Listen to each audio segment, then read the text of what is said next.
kapitbahay, may sira ba sa bahay?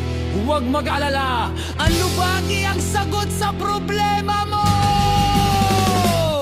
May bitak sa dingding, tumutulo ang bubong. Kahit anong aberya, ayos namin, garantisado. Mula kisame hanggang sahig, pinto o bintana, ang luwagi ang bahala. Sigurado, maasahan ka. Ang luwagi kaibigan ng bawat tahanan. Ipinapaganda ang bahay mo, walang kapantay na galing. Mabilis, maaasahan, at may puso sa bawat gawa. Sa bawat sulok ng bahay, kami laging kasama.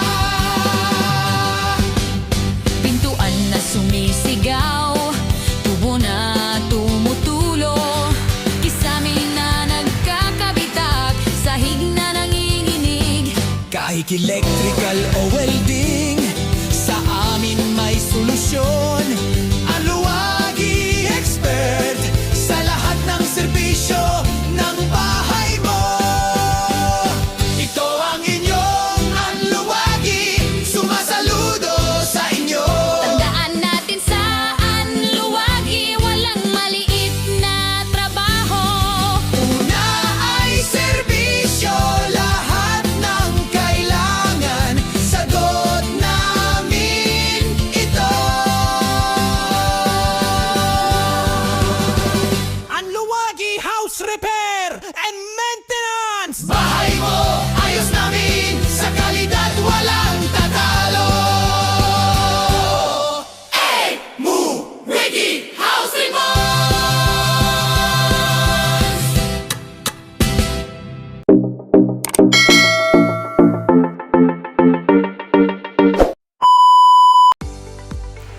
Ayan mga idol, may naisip akong gawin. Kasi dun sa likod, katambak-tambak lang yung aming mga mineral water doon kung saan lang nagtambak. At saka yung tangke ng ng gasol, yung LPG, andun din. So nakaisip ako na gumawa ako ng isang cabinet. So ito ay project natin, no? At gusto ko lang i-share doon sa mga gusto ring gumawa ng ganito, na pwede naman ninyong gayahin, maliit lang, try natin. So ayan, i-prepare natin mga idol. Order tayo ng materialis, maliit lang to, pero gusto kong i-share dun lalo sa mga gustong mag DIY, no? Okay, salamat na marami. Ito ang inyong Anluwagi, at muli po ay sumasaludo sa inyo. Sige po, simulan po natin. Ito, dumating na yung in-order nating materialis. Yan, 3/4 na plyboard. Medyo makapal yan. So bali 3, sakto lang yan para dun sa gagawin ko. Ayan, mano-mano lang natin gagawin. Hindi na tayo gagamit ng machine para medyo pawisan tayo sa pagkakating. Ayan, nakating ko na yung iba, at yung iba na lang yung pinaka kapal, no, 3/4. Yan, mabigat eh. So ayan na. Yan yung mga pyesa-pyesa, at kakatingin natin lahat. So ayan, na-assemble na natin, Hindi ko na naipakita sa inyo yung pag-a-assemble ko. Nalimutan kong mag-video eh. Pero ayan, at ipiprepare na yan natin sa first coating, flat wall.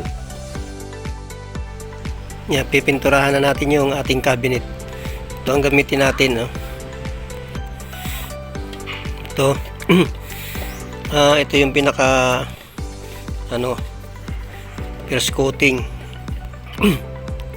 Yan, flat wall enamel Boysen 800. Ayan, na-applyan na natin ng flat wall enamel, gamit itong BB roller. Ito yung BB roller na cloth. So yan, tapos patutuyuin natin yan mga siguro bukas na, tapos ilihayin natin yan ng 240. Saka natin ngayon siya ipa-final. Ang pang-final natin yan yung quick dry enamel. Sanding tayo, no? Sa lahat ng trabaho dito sa ganitong gawain, nakakasawa yung magliha, no? Dahil kailangan lahat ng surface didihain mo siya, tapos ganyan, no? Pag napupuno, yun ganun, kagaya ng ginawa ko, ipinapagpag mo para magamit mo pa lahat yan. Ang gamit ko nga pala dyan ay 120, yun ang ginagamit nating liha. At kung gusto mo para mas pino, sundan mo pa yan ng 240, pero okay na yan. So ayun, natapos na nating lihain, ipiprepare na natin yung pang final natin. Ito yung quick drying enamel na white B600, ibig sabihin ng B-boys yun, so haluin natin. So ayan, ready na yan for painting, no? Gagamitin pa rin natin yung roller para nga pala hindi kayo magastos sa thinner na hugas kayo ng hugas ng brush o roller. Ibabad na lang ninyo sa tubig para kinabukasan pwede pa uli ninyong gamitin. Yung kagaya niya, no? Yan ay ginamit ko na sa flat wall, magagamit ko pa uli diyan sa pampinis na talaga. So ayan, natapos na natin yung ating cabinet, no? Pansariling trabaho lang naman ito. Ito ilalagyan ko dito nalagyan ko yan dito yung dalawang LPG gas, saka 4 na galon ng yung tubig sa mineral. Tapos dito sa pangalawa 6, tapos dito 6 din. So bali 12, 13, 14, 16. Ito yung isang yung lalagay kong tangke. Dito naman yung isa sa kabila. Yan, ito yung isa. Tapos ito yung tubig na ilalagay ko. Andun yung iba sa kabila, yun. So nandito yung stove sa labas. Tapos meron din kaming lagayan ng yung pinatangke niya nandito sa loob. Ayan. Tapos ito yung island cuisine. Yan dito inipiprepare yung mga lulutuin kasi magkatabi lang naman sila. O ayun, natapos na tayo. Maliit na trabaho lang to, pansarili. Kaya lang inishare ko lang sa inyo. Para naman yung mga hindi pa nakaka-experience gumawa ng mag-isa ay dito kahit pa paano matuto kayo ng konti. So ayun, salamat ng marami. Sana may napulot kayo, lalo yung mga beginners, pero yung mga magagaling na ay alam na ninyo yan. Laruan lang natin to. Ayan nga pala, kung napapansin nyo, di ba? Ito, kita nyo to, yan, ito, hindi lang yan design, hindi lang yan design yan. Support pa yan kasi mabigat nga yung ating ikakarga dyan, makakasupport ito. Ngayon dahil yan ay walang backing, yung wala siyang dingding sa likod, kasi talagang hindi na natin diningdingan. Ilagyan na lang natin itong malapad na yan para kung yung ilalagay natin dyan kahit may tulak hindi siya mahulog. Sa bagay yan na may nakadikit sa dingding, doon niya sa may wall na yung lalagay natin so hindi naman mahuhulog dito yung yan lahat natin nilagyan, yan ang purpose niyan. Ito hindi lang design nga, additional support yan para kaya niyang buhatin yung bigat dahil dito. Dahil kung ito lang ang asahan natin ay magsasagyan sure yan. So ayun, sana mayroong napulot ng konti yung mga baguhan pa lang sa paggawa ng cabinet. Thank you very much. Ayan, ilagay na natin. Hindi pa man kumpleto pero ayan na, nakaporma na siya. So narito yung dalawang tangke. Ito dito yan nilalagay ko. Tapos dito sa taas na to, yan yung mga kulang pang mineral water. Ayun, salamat po ng marami. Natapos na natin yung ating isang maliit na project.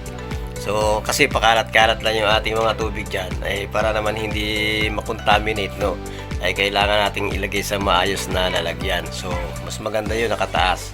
So ayun, at nawa po ay meron kayong napulot na konti kung paano natin ilalagay sa magandang storage yung ating mga inumin.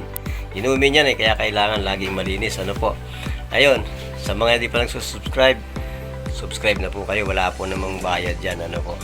At paki-like and share na rin kung nagustuhan ninyo yung ating ginawa.